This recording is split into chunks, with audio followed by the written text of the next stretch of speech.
The word cognition refers to mental processes.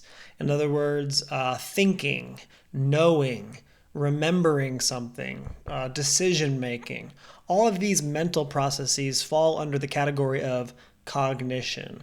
And in this video, we're going to discuss probably one of the most influential theories of cognitive development put forth by Jean Piaget. And before we get into the details, let's first consider this notion at the very top: schemas change via assimilation and accommodation.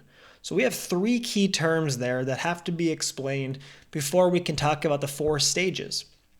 So the first is the word schema. A schema is just an understanding of something. It's an organized framework. In other words, it's how you think about something. School, for example. When you think about school, maybe you think of a teacher and a student, a classroom. All of these aspects fall under your schema, or your, sort of like your theory or your understanding of that idea. Schemas, they get more complex with age. As we get more experience in the world, our understanding of the world changes. And these changes can happen in one of two ways: assimilation and accommodation. Assimilation is where you come across new information that fits really nicely with your current understanding of that schema. So for example, imagine you are a fifth grade student and you have, this understanding of school as there's a teacher and a student and a classroom.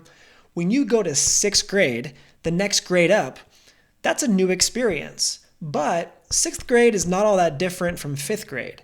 And so arguably that new information is going to be assimilated into your currently existing schema.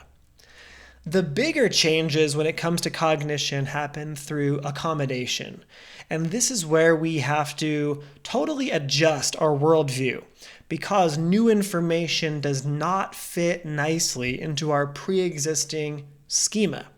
So do you remember when you went from elementary school to middle school? For many people, that's a drastic change. Yes, there is a teacher and a student, but a lot of times you have different teachers throughout the day. You switch classes, you have different periods. It's a lot harder. So sometimes when you have new information, you have to really adjust your current schema. You have this sense of disequilibrium. I didn't really feel like school worked that way. So I have to completely accommodate my understanding of that notion of school, as one example. All right, so schemas, we have them for everything. We have schemas for literally everything we think about.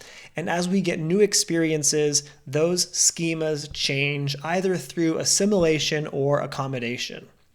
So it's those changes that bring us through these four stages of cognitive development.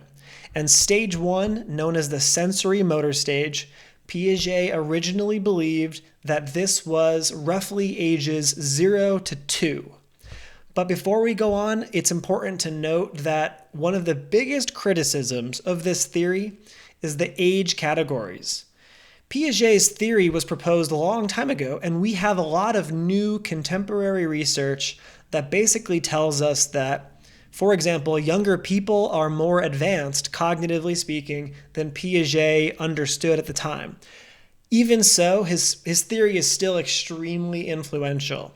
So stage one, I put here direct sensation. Think about an infant for a moment.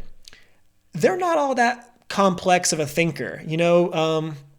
Babies don't think about much, but also they're not capable of thinking about much, largely because their brains are still developing and they don't have a lot of experience in the world. Babies use direct sensation. They rely on their 5 senses and their ability to move around. So once the baby can crawl or walk, it certainly will. But the idea, the name of this stage, sensorimotor, that's referring to the 5 senses. So touch, taste, vision, hearing, and smelling. In other words, the first 2 years of life, we are thinking directly as opposed to relying on internal symbols.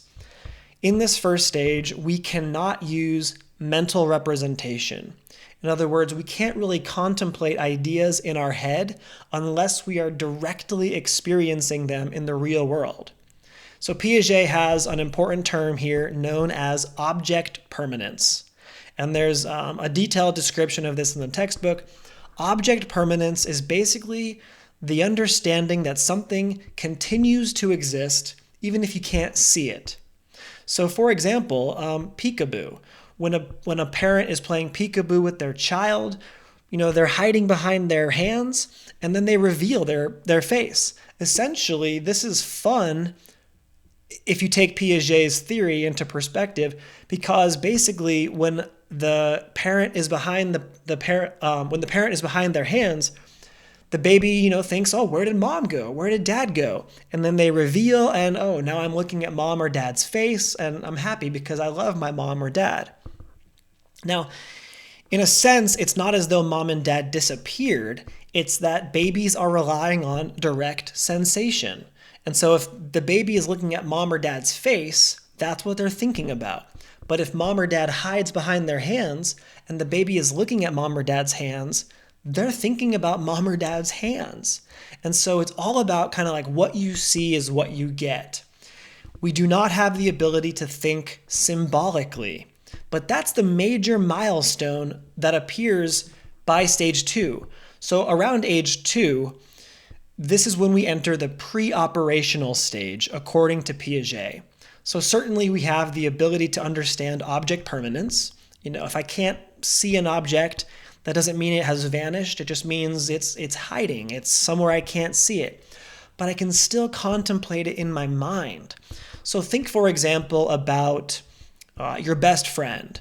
The idea is you can think about that person in your head, even if they're not in the room with you right now. But in the first stage, babies are only capable of thinking about what they see, what they smell, what they touch, etc., because we have to have direct sensation. But that's completely different in stage 2 with symbolic thinking. We have mental representation, and that brings about a number of really important byproducts. So I already mentioned object permanence, but one of the more important ones is language. We start to speak our first word around age 1, and starting around age 2, we start to speak in sentences. Between ages 2 and 6, or 2 and 7, the preschool years, which is the pre-operational stage, our vocabulary skyrockets. The average vocabulary of a 2-year-old is about 100 words. The average vocabulary of a 6-year-old is about 10,000 words. We gain vocabulary skills rapidly early in life because of our newfound ability to use symbolic thinking. In other words, every word that we know is simply a symbol for an idea. The word dog, for example. Inherently, the word dog is just a sound. But because we can associate it with a 4-legged animal, with fur, that word dog is a symbolic representation of that animal. And we have to be in the pre-operational stage to really understand language as, symbolic communication. One other idea I'd like to touch upon in terms of symbolic thinking is make-believe play. During this pre-operational stage, children engage in fantasy. They might play games where they're, the bad guy and the good guy. And that allows them to, again, practice this mental representation, this symbolic thinking. I'm the good guy, and therefore I have to play a certain role. And you're the bad guy, so you have to play a certain role. And we have to negotiate based on the give and take of my symbol as a good guy or your symbol as a bad guy. Maybe you're the good guy, maybe I'm the bad guy, who knows? But it's all about symbolic thinking. What's missing here is logic. Early in life, we are not very logical in terms of our thinking. So let me give you an example. Imagine you have a 4-year-old child, and in their hand, they're holding 2 pennies, 2 cents. And in your hand, you're holding a quarter worth 25 cents. And you ask the child, would you like to trade? Young children are going to say no, because in their mind, 2 pennies is better than 1/4. 2 is better than 1.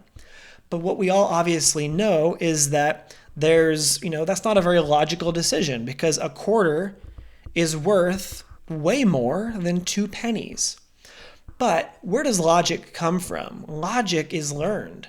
We learn the rules of our society through experience or through school.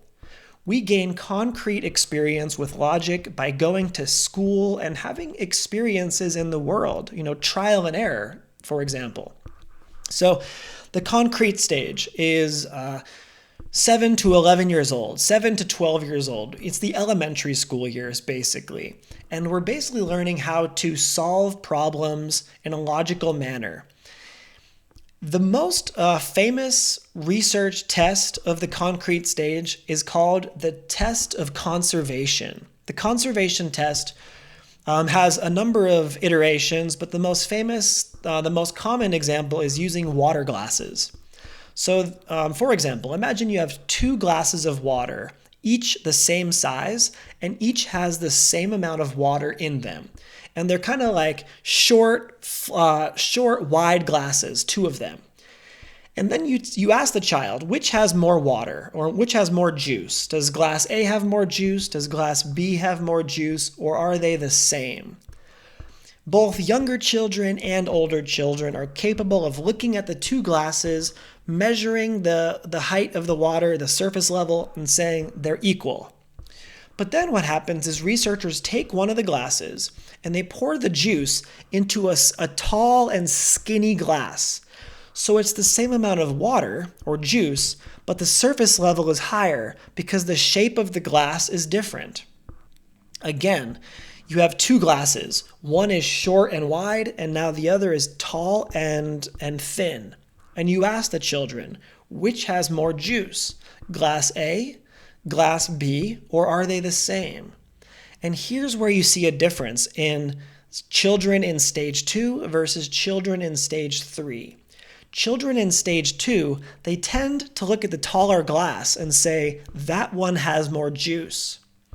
But the older children, who are now logical thinkers, they're going to say, no, just because the taller one is taller and skinnier doesn't mean it's more juice. It's the same amount of juice, it's just in a different shape.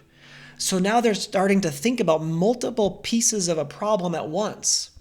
Whereas younger children, they're characterized by something called centration, which basically means they only focus on one part of the problem and they ignore other parts even if they're really important. So younger children, they only look at the surface level and they say, okay, that's higher, therefore there's more.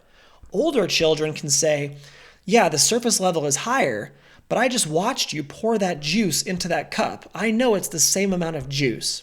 So they are decentration, means they're thinking about multiple things at one time. Okay, so by 11 or 12 years old, according to Piaget, we have the ability to not only think symbolically, but also to think logically. What's missing is abstract thinking. And this is something that we continue to work on for the rest of our life. The formal operational stage, we're all in it today. It begins around age 12 and it continues to get more and more advanced with experience and with age. The basic idea here is not only can you solve problems that you have direct concrete experience with, but you can also solve problems that you have very little experience with by basically developing hypotheses and evaluating those hypotheses in a systematic manner.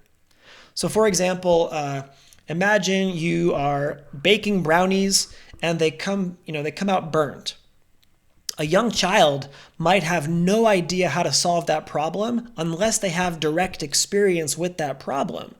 But an older adult can develop a hypothesis. They can say, maybe I turned the oven on too hot. So I'll turn the oven down and try it again. And if that doesn't fix the problem, I'm going to put the oven temperature back to where it was, and maybe I'll change the levels of ingredients. In other words, we're using something called hypothetico-deductive reasoning, where you come up with a hypothesis, you test that hypothesis in a systematic manner in order to gather the most reliable and valid evidence possible. This is basically critical thinking, evaluating the pros and cons before deciding. And oftentimes the problems that we come across as adults are complex. There's not always an easy answer. There's not always a black and white solution. Oftentimes it's muddled. And so we have to really be systematic about how we approach problems and how we gather evidence.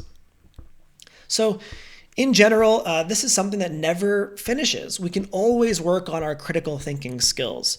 Taking college classes, for example, gathering experience in the workplace, solving problems, trial and error. This is something that we will never finish. It's part of critical thinking.